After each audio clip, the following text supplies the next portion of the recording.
नमस्कार दोस्तों, आज हम बात करेंगे जीएसटी के अंदर रूल 86B के बारे में, जो कि बात करता है कि आपको टैक्स की पेमेंट जो करनी है कम से कम 1% कैश में जमा करना पड़ेगा अमाउंट। ठीक है जी। ये रूल 1 जनवरी 2021 को आया था, लेकिन अभी तक भी काफी सारे लोगों को इसके बारे में सही से पता नहीं है।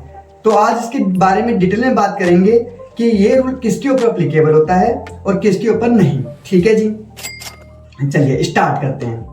अगर आपकी सेल टैक्सेबल सेल की बात कर रहे हैं, यहाँ पे टैक्सेबल टर्नओवर की बात कर रहे हैं, यहाँ पे other than zero rated supply and exempted supply, इसका मतलब यानी कि अगर आपकी मान लेते हैं एक महीने में जो सेल है इसकी लिमिट है 50 लाख रुपए की। एक महीने में अपन मानते हैं कि 60 लाख रुपए की टोटल मिला के सेल हुई आपकी, जिसमें से जीरो रेटेड सेल जो थी 20 लाख की थी, बाकी बैलेंस अमाउंट 40 लाख रुपए का डोमेस्टिक सेल थी, टैक्सेबल सेल थी। ठीक है जी।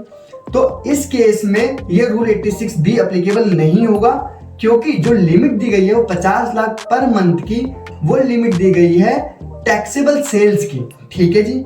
अगर आपकी एग्जाम सेल भी होती तो वो भी माइनस हो जाती, उसके बाद चेक करते कि क्या ये अमाउंट 50 लाख से ज्यादा है या 50 लाख से कम है। ठीक है जी। अच्छा जी, अब ये रूल बोलता क्या है? ये रूल बोलता है अगर आपकी सेल्स 50 लाख से ज्यादा की है तो उस केस में जो भी आपका टैक्स बन रहा है उसका 1%, यानी कि जैसे कि अपन एग्जांपल लेते हैं कि टोटल सेल आपकी हुई मान लेते हैं 1 करोड़ रुपए की और उसके ऊपर टैक्स बना एग्जांपल के लिए 18 लाख रुपए का, तो 18 लाख के टैक्स का 1% यानी कि 18,000 रुपए हुआ, तो 18,000 रुपए कम से कम आपको कैश में जमा करवाना पड़ेगा। यानी कि जो आप इनपुट को यूज कर सकते हो वो सिर्फ और सिर्फ 99% ही यूज कर सकते हो, उससे ज्यादा नहीं। ठीक है जी। अब इसके अंदर अगर हम बात करें, अगर आपकी रिवर्स चार्ज के अंदर भी लायबिलिटी बन रही है तो वो तो अलग से जमा करवानी ही है आपको, उसके अंदर कोई रियायत नहीं है। कहीं आप सोचो कि जो 1% की लिमिट दी गई है वो टोटल अमाउंट की है, टोटल अमाउंट की नहीं है, वो रिवर्स चार्ज अलग होएगा और जो नॉर्मल टैक्सेबल सप्लाई आपने की है उसके ऊपर जो टैक्स बन रहा है उसका 1% अलग जमा होएगा। जैसे अगर अपन एग्जांपल लें, आपने सेल की 1 करोड़ रुपए की, उसके ऊपर टैक्स बना 18 लाख रुपए का और रिवर्स चार्ज के अंदर आपको टैक्स पे करना बन रहा है 10,000 रुपए का, तो 18 लाख का 1% यानी कि 18,000 रुपए वो आपको कैश में जमा करवाने हैं और 10,000 रुपए तो कैश में जमा करवाने ही है जो रिवर्स चार्ज के अपने को करवाने होते हैं। तो टोटल मिला के इस केस में आपको 28,000 रुपए पे करना पड़ेगा कैश के अंदर। ठीक है जी, ये रूल आ गया समझ में। अच्छा, इसके अंदर ये बात ध्यान रखनी है अपने को, ये हर महीने की सेल चेक की जाती है, किसी भी महीने में सेल क्रॉस हो जाएगी उसी महीने में आपका एप्लीकेबल हो जाएगा। ठीक है जी। अगर अपन बात करें कि ये क्या रूल सबके ऊपर एप्लीकेबल है, हाँ ये सबके ऊपर एप्लीकेबल है, लेकिन इसकी कुछ एग्जम्पशन दी गई है, यानी कि इन लोगों के ऊपर ये रूल एप्लीकेबल नहीं होगा। ठीक है जी।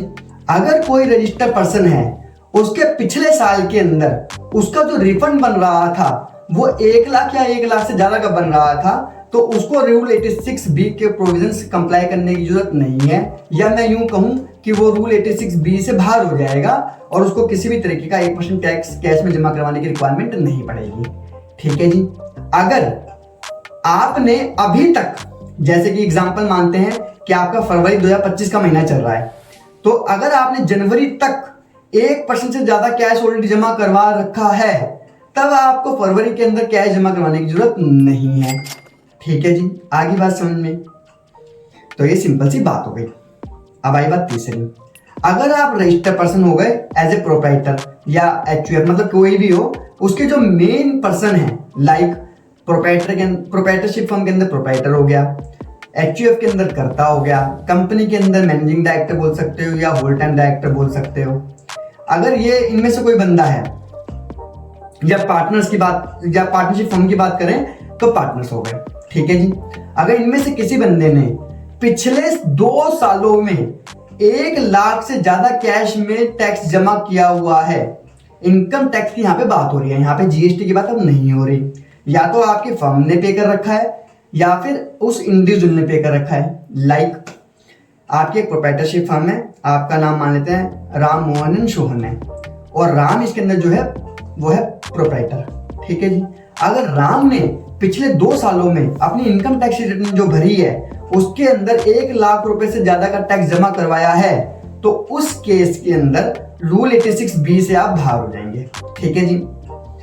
अगर आपकी कोई कंपनी है, मान लेते हैं ABC लिमिटेड है, अगर ABC लिमिटेड ने खुद ने ही अपने पिछले 2 सालों में टैक्स जमा करवाया हुआ है तो भी आप उससे बाहर हो जाएंगे। या फिर इसके जो डायरेक्टर हैं, मान लेते हैं मिस्टर ए और मिस्टर बी, उनमें से किसी भी एक डायरेक्टर ने अगर 1 लाख रुपए से ज्यादा टैक्स जमा करवा रखा है पिछले 2 सालों में इनकम टैक्स के अंदर, तो भी आप इस रूल से बाहर हो जाएंगे। ठीक है जी। लेकिन अगर हम पार्टनरशिप की बात करें तो उसके अंदर कम से कम 2 बंदों के यहाँ पे अंदर लिमिट दी गई है। यानी कि अगर आपकी पार्टनरशिप फर्म है और उसके अंदर मान लेते हैं 5 पार्टनर हैं, तो कम से कम 2 पार्टनर ऐसे होने चाहिए जिन्होंने पिछले 2 सालों के अंदर 1 लाख से ज्यादा का टैक्स जमा कर रखा है, तभी आप रूल 86B से बाहर होंगे, अदरवाइज बाहर नहीं हो पाएंगे। ठीक है जी। आगे बात समझ में, ये रूल 86B था। इस बारे में अगर आपको कुछ और डिटेल में जानना है तो आप कमेंट बॉक्स में कमेंट भी कर सकते हैं, या इसमें कोई कंफ्यूजन रह गई हो आपको तो कमेंट बॉक्स में कमेंट कर दीजिए। हम लोग 24 घंटे के अंदर उसका रिस्पॉन्स प्रोवाइड कर देंगे। ठीक है जी। Thank you.